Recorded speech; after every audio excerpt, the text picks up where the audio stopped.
kad počnemo raditi ove vježbe, to definitivno zahtjeva dosta truda i rada od nas. I ono što on će se definitivno napraviti je tražit će rezultate. I počet će pitat kad će doći rezultat. Javit će se možda nestrpljivost, vezanost za rezultat.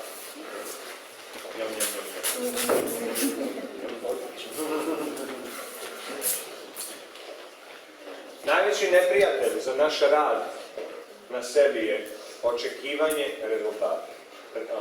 Uopće očekivanje, vezanost za rezultat. To je najveći neprijatelj. Tu možemo, sam taj postupak nestrpljivosti kompletno anulira naš rad. Moramo opet krenuti od početka. I sada koji je potrebno je imati određenu vrstu stava kad se jave očekivanja. Znači normalno je za da očekuje kad će doći i kako će mi biti i što će biti i kad više, pa evo već tjedan dana rano ili tako neke stvari. Dakle, potrebno je imati pravilan, odnosno ponizan stav. Sad što znači ponizan stav? Ponizan stav znači realan stav, ono što je istina. A to je da mi nismo kontrolori ovog svijeta. Ja nisam vrhovni kontrolor, već je to Bog. I stoga se prepuštam njegovom vodstvu. Neka on odredi kad ja trebam dobiti rezultate, kakve, u kojoj količini. Dakle, to moram njemu prepustiti. Znači, on će reći, već, 2 dana se tapkam, ali nemam još rezultate. I onda trebam reći, ok, ja nastavljam dalje, na Bogu je da mi donese rezultate. Prepuštam se tome, to je ponizan stav. Kad smo nestrpljivi, onda imamo sljedeći stav. Nestrpljivost znači, ja znam najbolje kad mi što treba u životu. Ja znam najbolje kad meni nešto treba. I pošto to još ne dobivam, to znači da je Bog okrutan ili da ne postoji. To je nestrpljivo, niko ne razmišlja ovako na svjesnom nivou. To je objašnjenje podsvjesnog stava nestrpljivosti. Kad će više doći? To znači mi vjerujemo da je već trebalo doći. Ali Bog je zaboravio na nas. Ili mi je poslao premalo ili tako neke stvari. Znači, on je nesavršen. A nasuprot tome, ja sam savršen. Ja znam bolje nego on. Zato sam nestrpljiv, zato sam nezadovoljan. Da bi, isto tako, da bi se vratili nazad u sadašnji trenutak, umjesto da mi maštamo o budućnosti, kad ću dobiti i zašto nisam dobio, disanje nas vraća u sadašnjost. To je ono što pranayama, jogičke te vježbe, oni ponavljaju to uporno. Probajmo udahnuti prvo sa trbuhom, kroz nos, trbuh, pa pluća do kraja. Ispunimo do kraja kapacitet, zadržimo par sekundi i ispustimo ponovno nazad. Sad napravimo to još jednom, ali ugodno, znači bez grčenja.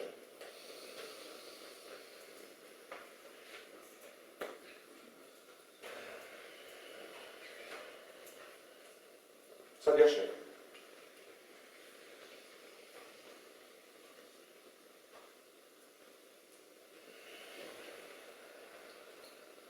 Moramo biti svjesni toga kako dišemo, moramo zaboraviti na neke druge stvari i biti prisutan tu i sada. Nek se javi ko ovako diše čitav dan, svaki dan. Niko? To znači da ne dišemo punim kapacitetom pluća. Za tijelo kisik znači ljubav. I stoga kad ne volimo sebe, kad nemamo ljubav prema svom životu, mi ne dišemo punim plućima. Disanje punim plućima osigurava dulji život. Disanje površno osigurava kraći život. Onaj koji diše površno ne želi stvarno živjeti jako dugo. Naprimjer, kada dišemo punim plućima, znači da smo potpuno sigurni, da smo potpuno zadovoljni. Dobro.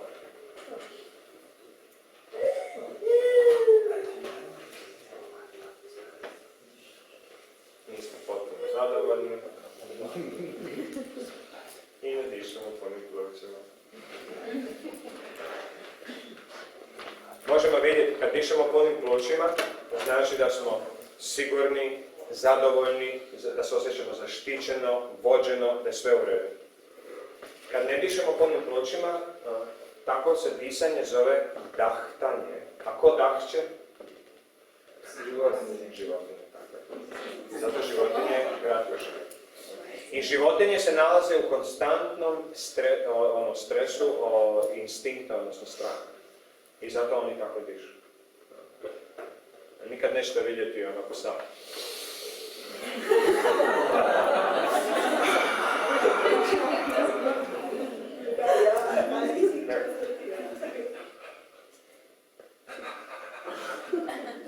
Onda stane disat doslovno, onda da bi nadoknadio, onda radi. A znamo, životni vijek je određen brojevima udaha i izdaha. I stoga kad dahćemo, mi zapravo kažemo Krišni, daj iskrati ovu muku. Ugasi me prije. Tako, disanje nas vraća u to. I uzmimo si vremena, dok pričamo s nekim, dok nešto radimo. I onda, jer recimo dok mantramo, oni koji mantraju, pravilno mantranje bi trebalo biti kroz pranajamu. Hare Krishna, Hare Krishna, Krishna Krishna, Hare Hare, Hare Rama, Hare Rama, i onda potrošimo to do kraja. Na taj način skraćujemo odnosno smanjujemo broj udisaja i povećavamo kapacitet pluća, dobivamo više kisika. Pranajamu, ako ovdje ima neko ko daje vježbe pranajame, to vam je važnije od hrane, vjerujte.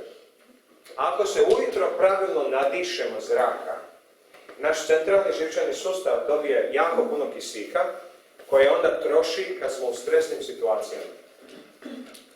I onda kad je iz stresnih situacija ima previše, što nam se događa? Ne mogu više, dosta mi je, ne mogu ovo izdržati, dosta mi je, pašću u nesvijest, moram sjesti, umor, iscrpljenost. Nema kisika više. I to ne u plućima ga uvijek ima. Nema ga u živcima, u nervima. Naš kompjuter, nema više struje, na 5% baterije, znate, na laptopu ili na mobitelu. Battery low. I onda moramo pobjeći, moramo nešto od ovoga koristiti. Tako ljudi koji ne dišu pravilno, stalno moraju koristiti štitove.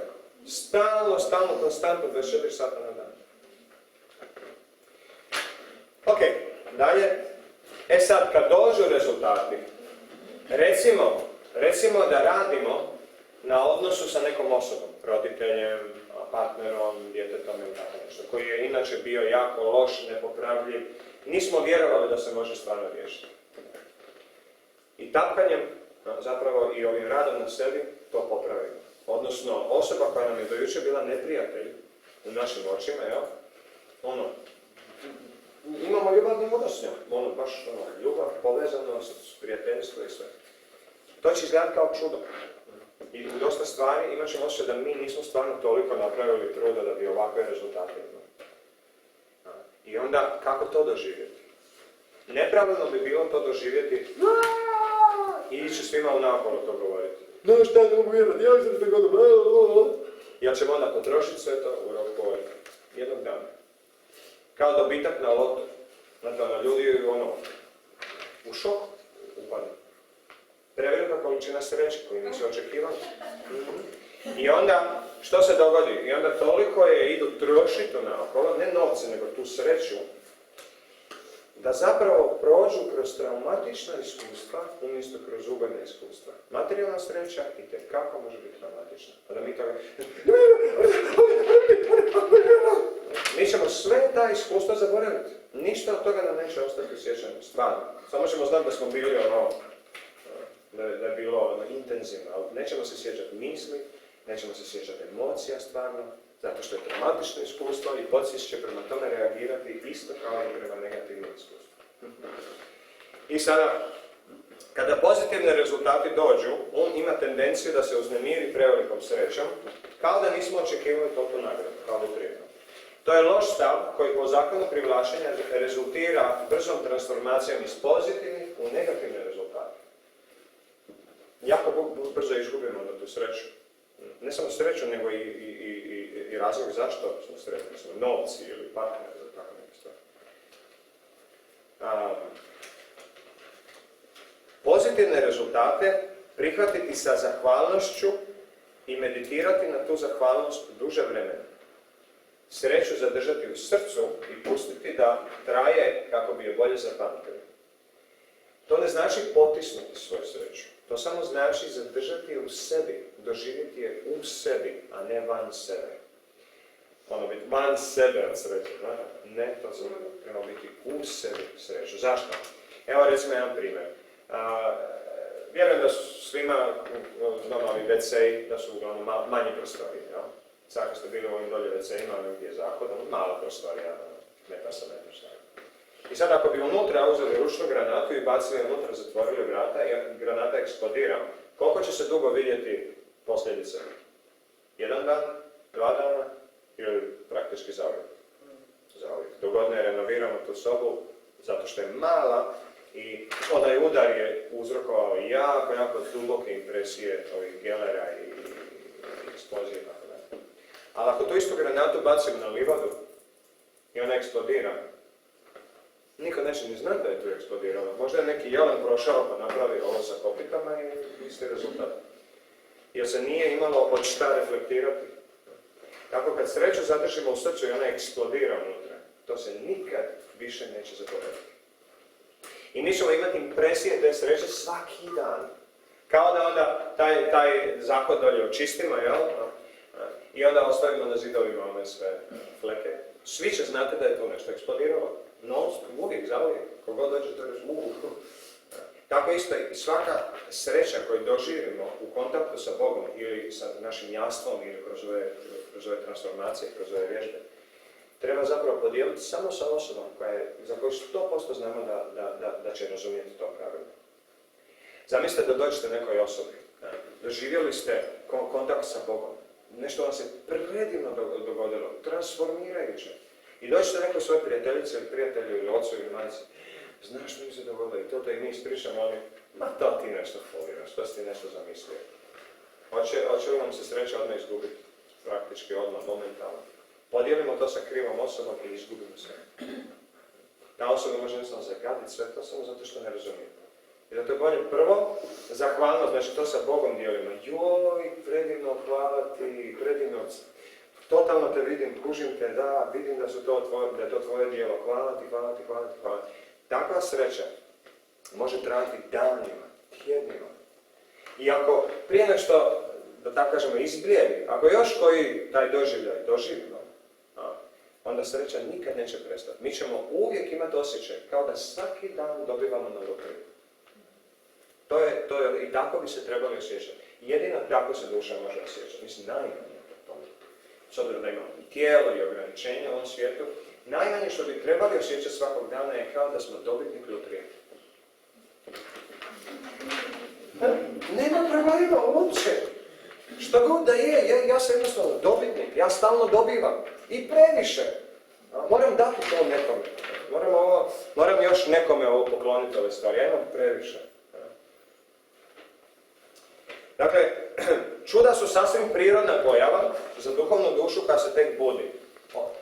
Za nas koji se tek budimo, čudo, vidi ovo čudo. Zašto? Zato što vjerujemo da su neke stvari nemoguće ili teško moguće. Ali za osobu koja to već dugo vremena iskušava, čuda zapravo nisu više čuda, nego je komunikacija. To je način na koji Bog s nama komunicira.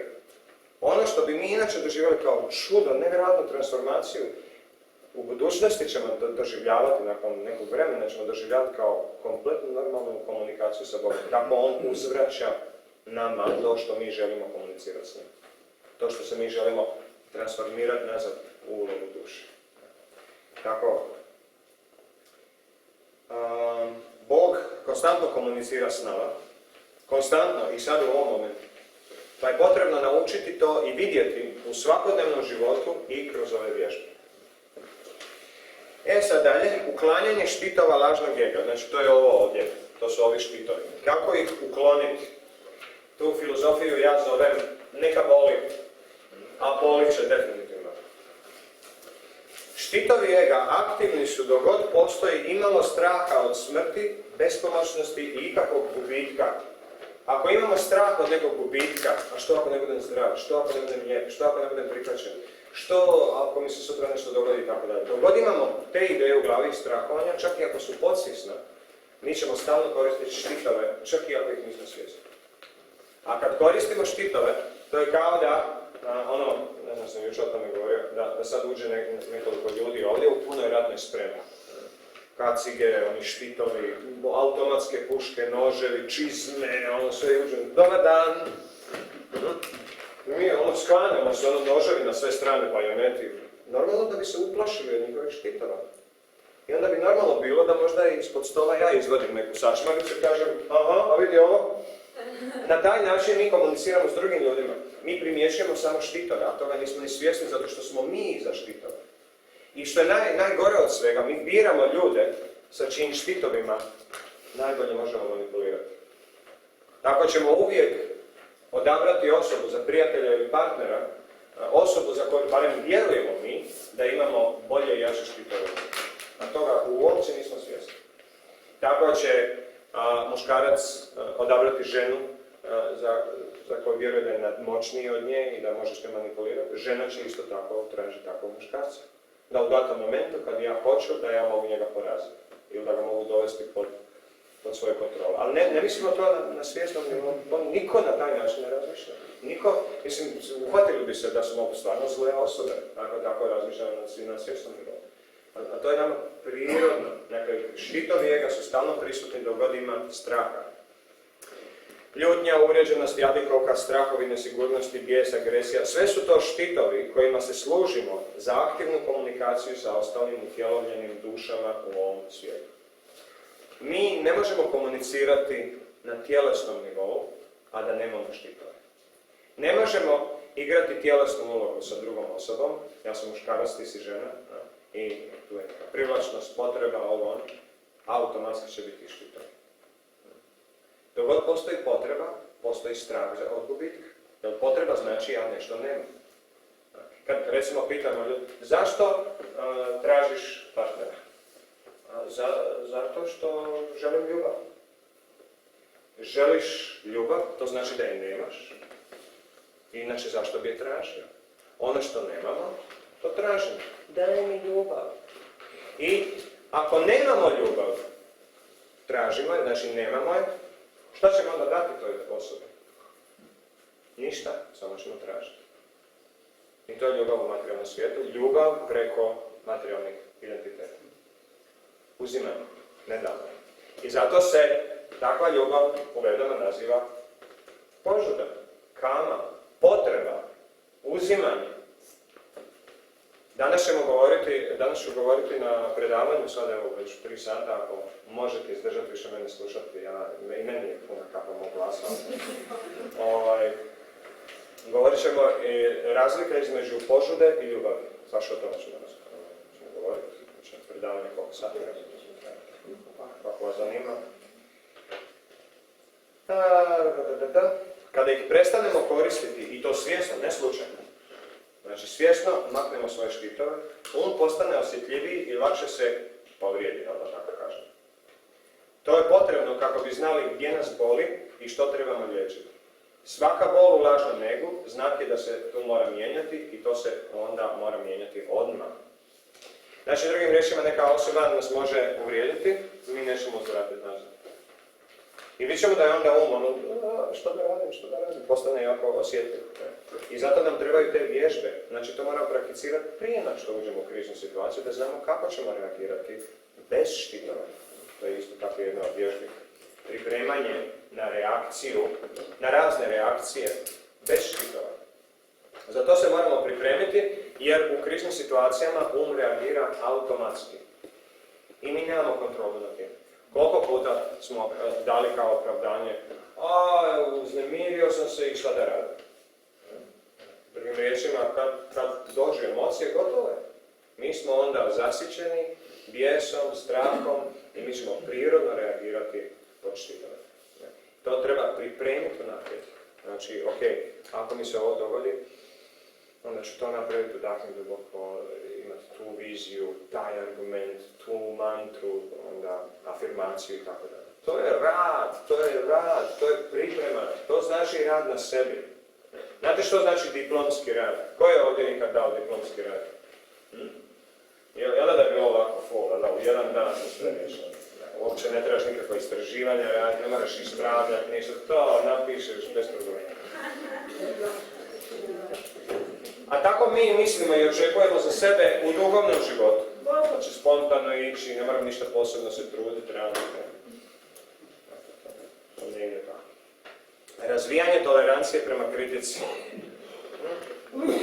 To je prirodno, dakle, ako hoćemo skinuti štitove lažnog ega, moramo razviti toleranciju prema kritici. Znači da je možemo izdržati bez da se branimo. To je filozofija, znate kad se sretnemo s nekim pa se rekom, Bog zdravo, kako si? Nemoj pitati kako si, radije pitaj kako sam. Kakav sam? Kako me vidiš? Kakav sam ti? Što vidiš kod mene? To je ono što bi duhovnjaci trebali jedno drugome, kad se sretnu, sjesti, popričaju ovo, i onda pitaju, i što vidiš kod mene da bi ja trebao promijeniti? Kakav sam ja u tvojim očima? Što vidiš od mene? To treba biti naš interes. Kada nas ljudi kritiziraju ili vrijeđaju čak, treba biti jako tolerantan i ne nasjesti na stare trikove lažnog ega. Kritike su uvijek pune istine o nama, čak i kad dolaze od naših takozvanih neprijatelja, odnosno ljudima s kojima smo u sukobu. A posebno od njih će doći najviše istine, jer oni nemaju dlake na jeziku, kao naši prijatelji, takozvani.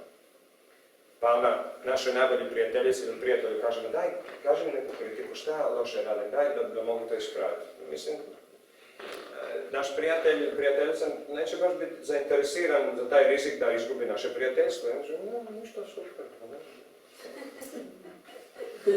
A pitajte nekoj osobi, recimo ako znate da neka osoba vas ne voli i volite sukob s njom, probajte napraviti ovu vježbu, dođite do nje. To piše u drugoj knjizi baš ta vježba, to ima sa ljudima s kojima imamo sukob, isto tako sa roditeljima, bez obzira da imamo s njima sukob ili ne. To su vježbe koje nam mogu transformirati život u jedan dan i to nevjerovatno puno. Znači pričamo o osobi koja nas ne voli, koja nas prezire i onda je kažemo, prosto imaš samo minutu vremena, treba nešto pitati. Ako osoba kaže ne, nosi mi se s očiju, onda se nosimo sa njenim očiju. Nađemo neku drugu osobu koja nas ne voli. I ako osoba kaže, ok, šta hoćeš? Samo jednu minutu. Mi imamo sukob, to znam, baš nismo na najboljoj nozi. I ja imam osjećaj da ja dosta toga radim krivo. I molim te, ako imaš u srcu da mi barem kažeš što ti misliš da bi ja trebao ispraviti, što ti misliš da je kod mene loše. Ta osoba će jedno dočekati. Ili recimo ljudi koje mi baš ne volimo. Sjetimo se ljudi za koje smatramo da su stvarno bez veze i ne fair i okrutni i tako da. Zamislite da nam dođu s takvim pitanjem.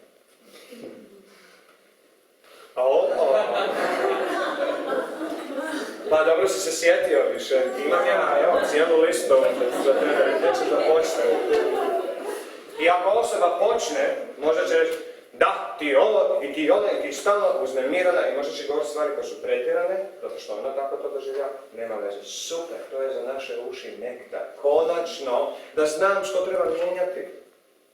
Možda to i nije istina, skroz do kraja, ali se isplati poslušati i onda kasnije s nekim drugim ljudima provjeriti da li ti isto to primijetio kod mene, ova osoba mi to i rekla, ja ne znam, možda to ne vidim, ili ne želim vidjeti.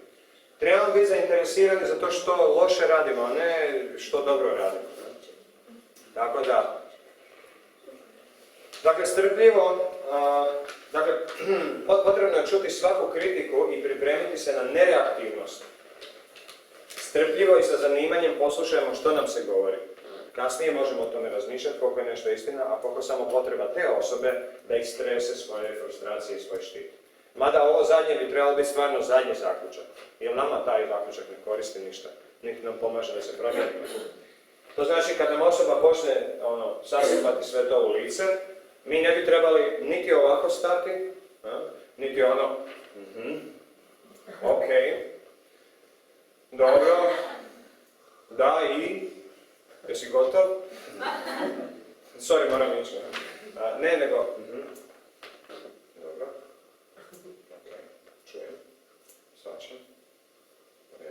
osoba završena, treba reći hvala ti puno na ovome, znam da ti nije bilo lako ovo sve reći.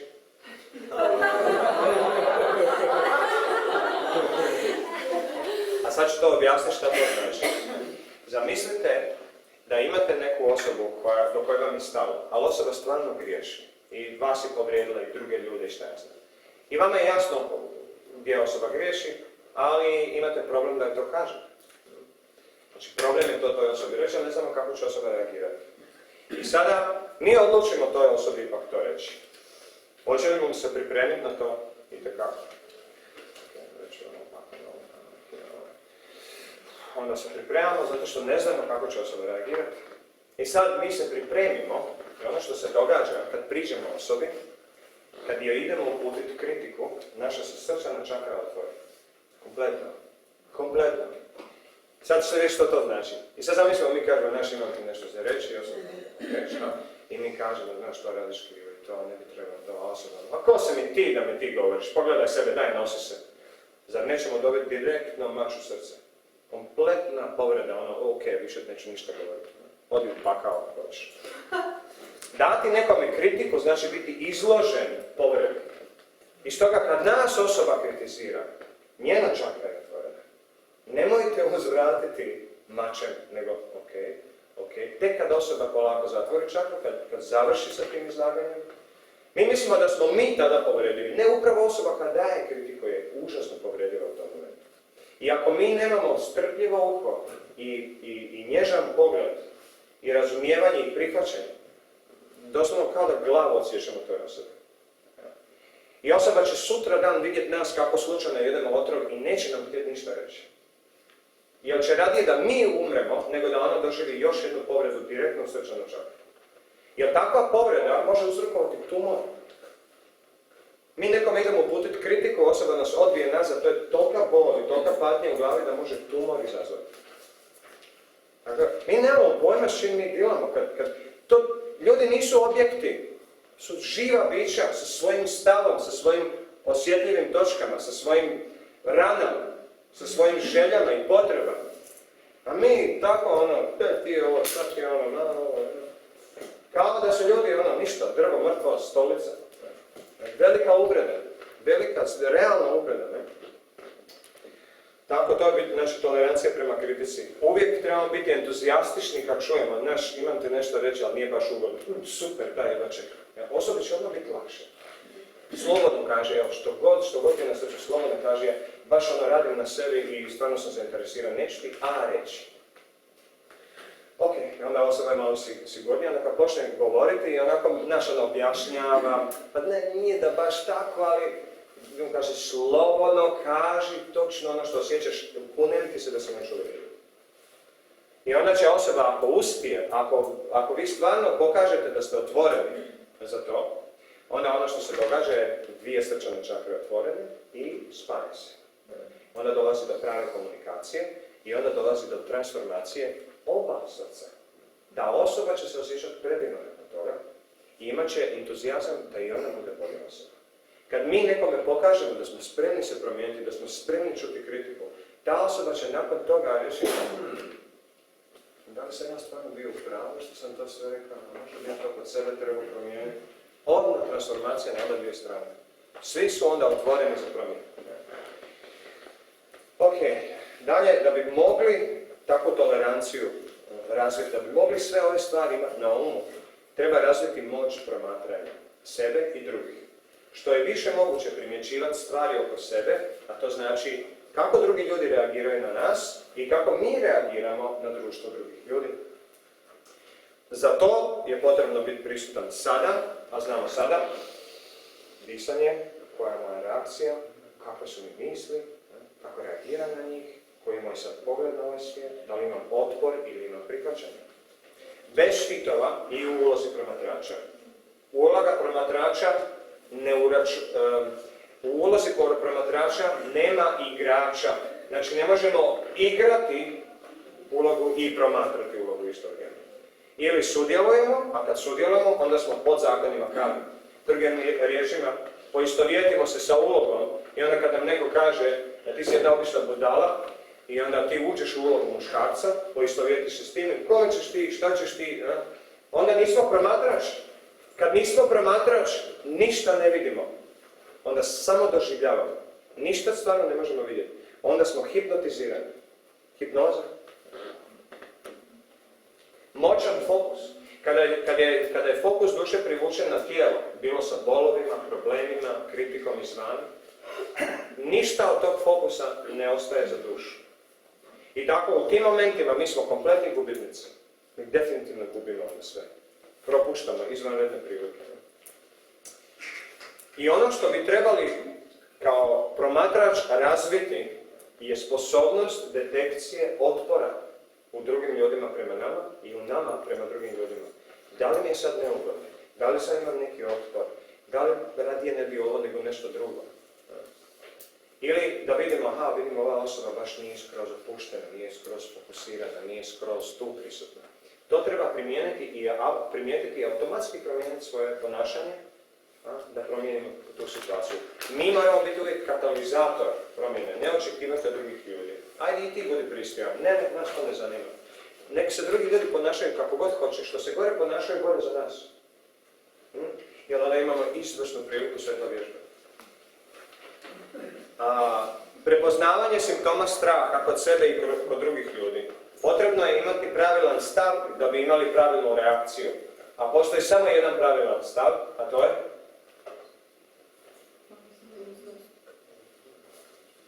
Stav ne što se događa, nego kome se događa. Pravilan stav je tko sam ja. Pravilan stav je ja sam duhovna duša. Kad imamo taj stav, ne moramo reakcije niti planirati toliko. Automatski ćemo imati pravilnu reakciju. Znači, kad osjetimo strah u sebi i u drugim ljudima, samo se sjetimo, hej, ti si duhovna duša, vječna, i ona je duhovna duša, vječna. I samo se sjetimo cijele te priče, kroz ove vježbe, prije što smo vježbali, i naša reakcija će energetski biti ispravna.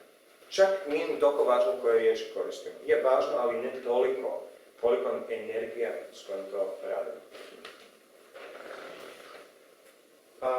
Dakle, uočavanje i uklanjanje otpora u našem tijelu i našoj okolini. Znači, kao katalizator mi možemo ukloniti taj otpor, opustiti atmosferu, napraviti da je sve otvoreno i prijateljski i pozitivno. I postoje 4 koraka. Prvo je disanje. Znači, kad osjetimo bilo kakav otpor, u bilo kojoj situaciji, odmah sjeda se da umakneš duboko, nekoliko puta i 10 puta ako treba, koliko već imamo vremena. Čak i jedan duboki udah je dovoljan. Za to nam treba 5-6 sekundi. Toliko pauze svako će nam dati. Znači, ako se od nas zahtjeva da odmah reagiramo ili nešto kažemo, onda mi možemo još okrećati.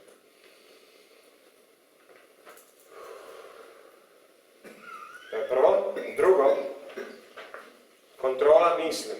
To znači izbaciti sve misli iz glave, osim one misli o sebi. Tko sam ja? Znači, duboko dati i sjetiti se, ja sam duhovna duša. Za mene ne postoji nikakva prijetnja u ovoj situaciji. Jer mi kad reagiramo negativno, reagiramo tako zato što pomislimo da ovo je neka prijetnja i ja se sad moram braniti. Ali ako se sjetimo da nema prijetnje, nećemo se braniti. Zauzeti drugi kut gledanja. Znači, ako prve 2 točke nisu opustile atmosferu i otpor, zauzeti drugi kut gledanja. Potražiti od druge osobe njen kut gledanja. Kako ti gledaš na ovo? Možemo pitati. Ne da ti vidiš što on meni radi. Pa pogledaj što on meni govori. Pa ti vidiš koja je ovo faca. Šta ti sad misliš? Šta bi ti sad rekao na ovo? Tu smo uvjetovali tu osobu da reagira onako kako mi želimo. Znate, isprepadamo osobu, čak i ako je neki naš prijatelj, onda će osoba reći Ne smijemo emotivno na taj način reagirati. Trebamo pitati, ok, daj mi molim te reci kako ti gledaš na ovu situaciju. Što bi ti napravio u ovom slučaju? I ako je njen kut gledanja pozitivniji i ljepši, naš odbacimo, prihvatimo kut gledanja te osobe. Zato se savjetuje da uvijek, ili što je više moguće, provedemo vremena u društvu naprednije osobe od nas. I onda možemo postavljati pitanje. I to je upravo ono, družimo se s naprednijom osobom i postavljamo pitanje. To je vetski standard, zar ne? Tako da osoba ne mora biti pravopad i naš učitelj. To može biti osoba koja samo ima malo bolji pogled na svijet. I reći da, aj ti mi kaži kako ti na ovo gledaš. I onda osoba kaže, wow, to je puno ljepše, puno zrelije, puno spiritualnije, prihvaćam to. Odustati od ideje da mi znamo istinu ili da razumijemo tuđe namjere dok god smo natopljeni lošim emocijama. Osjećaj loše emocije uvijek znači da lažemo sebe. Kad god se loše osjećamo, negativnu emociju, znači da krivo doživljavamo situaciju. Svaka negativna emocija znači u iluziji sam. I stoga bilo koji zaključak donijeti o bilo čemu dok se loše osjećamo je krivi zaključak. I zato trebamo odustati od zaključivanja dok se loše osjećamo. Trebamo radije reći, ok, sad sam ljut, neću ništa razmišljati, idem se tamo istakati dok me to ne prođe. Jer u tim situacijama, ako mi idemo donositi zaključke, Bože sačuvaj to strava i užasno. Ovu osobu koja nam daje bolji vidik moramo respektirati kao guruja ili... Zaboravi guru, a samo kaže respektirati. Ako još imaš guru, onda je, da li je to tvoj guru, onda je uvijek Krišna za sve svačiji guru. Pa, znači, ako je guru pred tebe, super, još bolje, onda imaš puno povjerenje. Ali bez obzira koja je osoba, ako ti da, mislim, svaku osobu treba respektirati bez daljnjega, ali ne moraš sad... I da, možeš gledati kao, šta onda imamo, Batmana Prdašaka guru, tako, to može biti pčela, to može biti mačka, to može biti neka bakica na cesti, to može biti prosjek na ulici, to može biti bakta. Znači, ako ti da bolji put gledanja, ti prihvatiš ga kao gura u tom momentu u smislu da ovo je bolje viđenje nego moj. To ne znači da ćeš mu ići obožavati lotosova stopala i predati se tražiš inicijaciju od njega, nego ćeš u tom momentu samo odbaciti svoje mišljenje, prihvatiti njegovo. Tamo to bio neki pijanac, razumiješ, na putu koji ti kaže sinko, nema do Boga. Onda mi to, wow, super ideja, odlično, izbacujem svoje misli, prihvaćam njegove i idemo dalje. Na taj način učimo od svakoga. Onda smo otvoreni za kompletno i konstantno učenje. I konačno, ako u ova 3 koraka nismo do kraja taj otpor, strah i nelagodu i potrošili, izbacili, tapkanjem ostatak riješimo. Bez ikakvih razmišljanja, samo ovaj osjećaj otpuštam i oslobađam. Ovaj ostatak ovog negativnog osjećaja otpuštam i oslobađam. Otpuštam i oslobađam. Otpuštam i oslobađam. Što je u redu, otpuštam i oslobađam. Otpuštam i oslobađam. Dok ne osjetimo da je kompletno na nuli. Sad, ovo izgleda kao jako puno rada za neku kratku kriznu situaciju, ali moramo objasniti sve u detalje, tako da bi znali detaljno imati u glavi što treba govoriti. Jer to je ono što masu ljudi pita, a što da ja radim kad on meni ovo, šta da ja radim kad mi se ovo, šta da ja radim znači ne znam što da radim, zato i pitamo to pitanje. Ali zašto onda radimo išta ako ne znamo kako treba djelovati? Djelujemo zato što smo uvjereni da smo u pravu u tom momentu. Loša emocija nas uvjeri da smo mi u pravu. Kad mislimo o nekoj osobi da je u krivu, automatski to znači da smo mi u pravu. Čak i ako ne mislimo, ova osoba je u krivu, a ja sam u pravu. Ne, nego čim mi mislimo da neko griješi, da je neko u krivu, automatski mi stavljamo sebe iznad te osobe, znači ja sam u pravu. I to čak i kad smo ljuti na nekoga, kad smo bijesni, kad smo u strahu. Te negativne emocije što su jače, mi smo više uvjereni da smo u pravu. A zapravo je suprotno. Dalje, oslanjanje na novi identitet. Postupno, ali primjetno. Što to znači? To znači sve više koristiti ovo u svakoj situaciji. Ja sam do negdje, dok se nisam izvješio skroz, dok nisam vidio onaj film Tajna, The Secret, ja sam mislio da se te stvari koriste samo u najintimnijim duhovnim službama, kao što mi imamo sankirtan, prodavanje knjige, na ulici, pa onda koristiti sve te tehnike, privlačenja, predaje, odsutnosti lažnog ega i to, samo kad se rade te stvari. A zapravo, to se može primjenjivati u svakoj situaciji. I trebalo. Tako, osloni se na novi identitet znači živjeti isključivo u tom identitetu. Ili barem sve više. A to se radi tako da stalno radimo pokuse, testove na sebi. Ovaj svijet je od sada za nas poligon ili igralište u kojem mi vježbamo ništa drugo nego nadilaženje smrti. Svaka situacija se može tako gledati. Ok, idem sad biti duša što više. Idem nadići svoj karakter. Idem nadići svoj karakter. Idem biti bolji nego što sam nikad. Idem biti ponizniji, razumniji. Idem biti svjesniji, nježniji. Idem pokušati pomoći, prihvatiti. To stalno moramo raditi pokuse. I pokus znači, idem to sad napraviti da vidim šta će mi se dogoditi. Imamo pravo na to. Da li mi imamo pravo testirati Boga? Naravno. Je li to njemu neka prijetnja što mi njega testiramo? Stoga ga možemo testirati koliko god hoćemo. Koliko god hoćemo. Ok, idem još jedan pokus napraviti. Idem sad probati biti još svetiji, još čišći, još spiritualniji. Da vidim da li će mi Bog uskratiti. Da li će mi dati, da li stvarno je to istina. Krišna jedva čeka. Pa to čovječe, daj me testirati pa da ti pokažem više.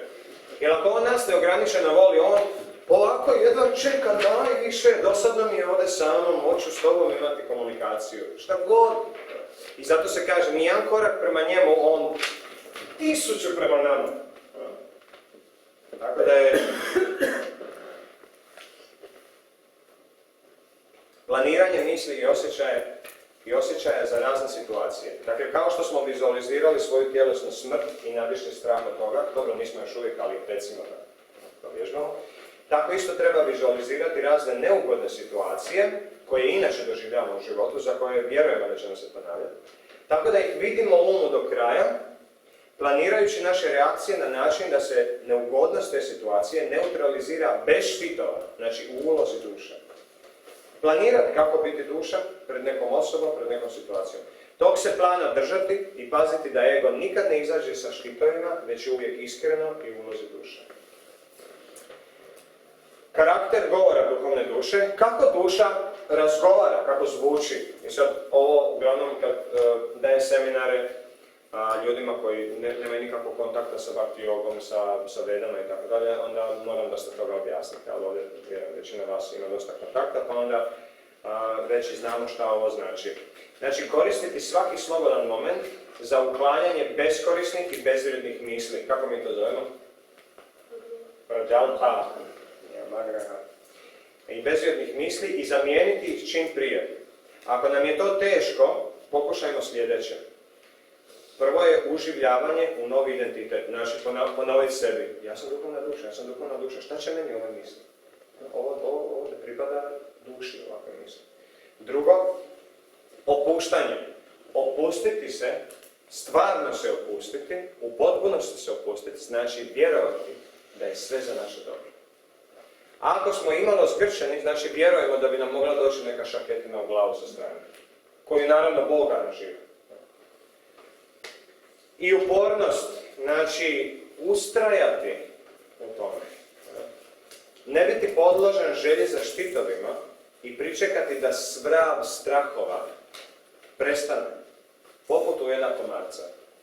Naprimjer, u celibatu, u ovom vajšnavskom vetskom celibatu se savjetuje sljedeće. Kad se javi seksualna želja, nema ništa napraviti. Samo čeka da prođe. Hoćeš vidjeti? Proći će. Koliko god izgleda u tom momentu, joj, moram to zadovoljiti, samo čekaj, želja prođe, i nema više nikakvog nagona. I onda sam misliš, wow, a zamisli da sam išao nešto rad po tom pitanju, sam bi samo već gubio vrijeme. Tako isto kada s komarac ubode, ako se idemo zadovoljiti taj potrebu za češanje, šta se dogodi? Rana će narasti, iskrvarit ćemo se.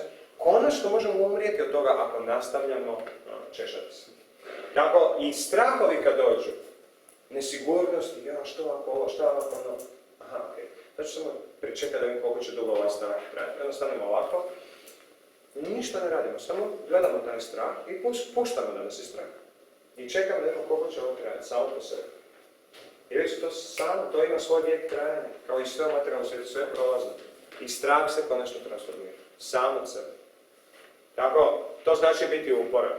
Ponekad će nas prati neko stanje jako dugo.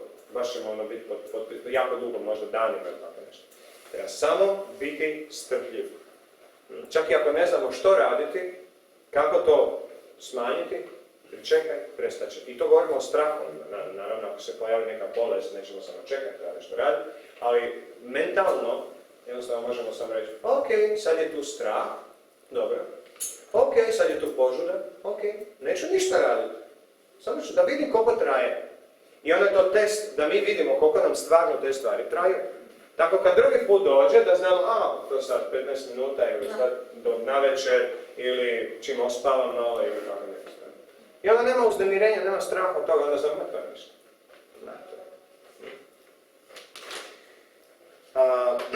I konačno zadnja vježba, obraćanje Bogu. Mi u srcu imamo također Boga, osobno, kao što smo mi duša, kako je i on duša, samo što je on vrhovna duša, odnosno nadduša. I od njega nam dolazi inspiracija, dolazi nam znanje, dolazi nam memorije, on nam dostavlja te stvari. U skladu s našom kadrom i našim željama i našim stanjem svijesti. I ne samo to, nego on konstantno razgovara s nama. Mi čitavo vrijeme možemo čuti i slušati instrukcije i savjete koje nam Bog daje, kuda da idemo, što da radimo, a što da ne radimo. Kad bi taj glas jasno i glasno čuli, mi ne bi napravili niti jednu grešku u ovom materijalnom svijetu. Niti jedan pogrešan korak. Jer sada, on nikad ne prestaje govoriti, on nema non-stop iz ljubavi. Nemoj tamo ići, učini to, bolje ti da radiš ovo, bolje da ne radiš. Nemoj ovo neće donesti sreću, ovo radi. A ja to ne čujem. I ja i kad čujem tako nešto, uglavnom završim u zidu ili u provaliju. To znači da slušam. I sada, kako biti siguran da čujemo glas Božji? Postoje određene blokade koje mi stavljamo pred Boga, no ga ne želimo čuti. Jer kad bi čuli Boga, ne bi se mogli folirati da smo u ovom svijetu neovisni, da smo materija i tako dalje. Ne bi mogli igrati materijalnu ulogu. Bilo bi nam kompletno jasno da je Bog tu i da šta mi ovdje radimo. Tako, ovo su karakterne blokade koje se trebaju promijeniti. Prva je osjećati neprijateljstvo prema drugim živim bićima. Automatski ne čujemo Boga. Bez obzira koji su razlozi. Drugo, zavidjeti drugim živim bićima, kao što je, na primjer, jedenje mesa. Sad, kroz Bhakti Yogu, ja sam bio na početku čuo da je jesti meso, biti zavidan na životinju. Nikako, 2 godine mi je trebalo da shvatim šta to znači. Prihvatio sam da je to zavist, ali filozofski sebi to nisam mogao objasniti. I onda, objašnjenje je sljedeće. Mi smo zavidni kada netko ima nešto za što mi vjerujemo da nikad nećemo imati i javi nam se želja da to oduzmemo i toj osobi. Nemam ja, nećeš imati ni ti. To je zavist. Ljubomora je kao, joj što imaš super jaknu, baš bi ja volio imati takvu. Ali to znači da mogu imati, mogu je skinuti sa tebe ili mogu ići kupiti u trgovini, to je ljubomora. I to nije big deal. Jel? Nije super, ali nije zavist. Zavist je kad ja vidim kako ona ima predivan glas, a ja nemam uopće sluha. I onda mislim, to je zavist. Kad želimo nauditi drugoj osobi, ne samo da bi je naudili, nego da bi joj oduzeli nešto što mi vjerujemo da nikad nećemo imati. Iako to možda nije ni istina, ali mi vjerujemo, ja nikad neću ovako nešto moći, zašto on mora, ko je on, šta je on bolje od mene da on to ima? Bogatstvo, ljepotu, znanje, bilo koje obilje. E sad, što to životinje imaju, a mi nikad nećemo imati? Šta mislite? Da može raditi sve što žele. Tako je, kompletna sloboda. Goli hodaju naokolo, nemaju zakona, nemaju morala, nemaju škole, nemaju policiju, nemaju sud, ništa ne moraju. Mogu se ponašati, mogu raditi što god hoće. A ovo se zove podsvjesna zavist. Mi smo zaboravili da je to. I onda kad vidimo životinju kako naokolo, recimo da vidimo medvjeda negdje u šumi, prvo što nam padne na pamet je da sad imam pušku da ga ustrijelim, neće on meni tu slobodno hodati. Ili tako, kad vidimo fazane i tako neke ptice, mislim, naravno, pretpostavljam da niko nema takve nabane, ali govorimo o tome, za one koji imaju, šta se zapravo događa. Ptica leti, nećeš ti meni letiti. Ne mogu ja, nećeš ni ti. I onda na taj način pokažemo superiornost na tim živim bićima, tako da im oduzmemo to što oni imaju, ili da ih zarobimo, to je još gore. Zarobimo ih, kao što su nacisti i Židove zarobili. Prvo su im, ako ste gledali te neke filme, prvo su im postupno uzimali slobodu. Ne možete imati svoj biznis, pa ne možete imati toliko novaca, pa ne možete živjeti u tom dijelu grada, pa ne možete živjeti uopće u nikakvom gradu, na kraju ne možete živjeti uopće. I na taj način su se oni osjećali superiorni. To su vidjeli oni film, fašisti su bili jako ponosni na svoja djela, viš kako smo mi superiorni. Kako su to pokazali? Oni ne bi mogli osjećati da su superiorni nad Židovima, ako ih nisu išli istrijeliti. Da su samo tako imali suživot s njima, ne bi njihove izjave bile jako moćne. Židovi su u to vrijeme bili jako uspješni u svim granama društvenog života. Uspješni, zato što su bili radišni, složni. I fašisti su bili jako zavidni na to. Tako da su htjeli i oduzeti ne samo to što imaju, nego kompletno ih zbrisati. Jer dok god oni postoje, nacisti se nisu mogli osjećati superiorni. Tako mi sa životinjama radimo. I ne samo to, jedenje mesa je crno-magijski obred. Kao što imaju kanibali, koji vjeruju da kad apsorbiraju meso nekog ratnika ili nekog svog djede starog koji je umro, da onda tu energiju njegovu dobiju i njegov duh uđe u njega i onda su oni jači i moćni. Tako mi apsorbiramo životinje sa podsvjesnim stavom, znači nismo toga svjesni, da zapravo apsorbiramo njenu slobodu i mi postajemo slobodniji. Zato ljudi koji jedu meso na nas gledaju kao da nismo slobodni. Kao, vi ne smijete jesti meso. A mi smijemo, mi smo superiorni i slobodni i vi imate ograničenja. To je zanimljivo. Znači, to je zavist. I dok god jedemo meso, bez obzira da smo svjesni te zavisti ili ne možemo čuti glas Božji. Želja za osvetom ili utjerivanjem pravde. Ja ću tebi pokazati, ja hoću njemu da ga ja kaznim. Utjerivanje pravde i to. To znači kompletno staviti Boga sa strane. Bog nije taj koji dodjeljuje dobro i zlo, kazne i nagrade, ja sam taj. I onda Bog kaže, ok, ako ćeš ti to raditi, ja ti ne trebam. I ništa, ne čujemo glas. Zapravo nije da on prestane govoriti s nama, nego mi blokiramo. Želja za stjecanjem materijalnih bogatstava i moći. Želja za stjecanjem. Ne samo imanje materijalnih bogatstava i moći, nego želja za stjecanjem. To nam oduzima fokus od stjecanja duhovnih moći, posjedovanja. Vrlo je teško napraviti taj balans željeti materijalno i u isto vrijeme željeti duhovno. Kad imamo neku želju, ona uzima naš čitav fokus. Ako imate jaku želju za materijalnim stvarima, ne čujemo što nam Bog govori.